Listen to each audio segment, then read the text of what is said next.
Welcome to my channel. अस्सलामुअलैकुम बच्चों, आज हम सीखेंगे अलिफ मदा से बनने वाले अल्फाज। अलिफ मदा से आम, अलिफ मदा से आंख,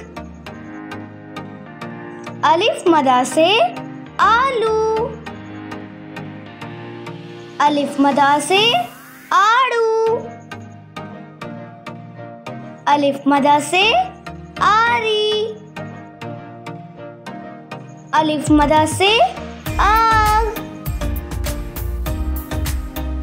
अलिफ मदा से आइसक्रीम, अलिफ मदा से आटा। Thanks for watching my videos.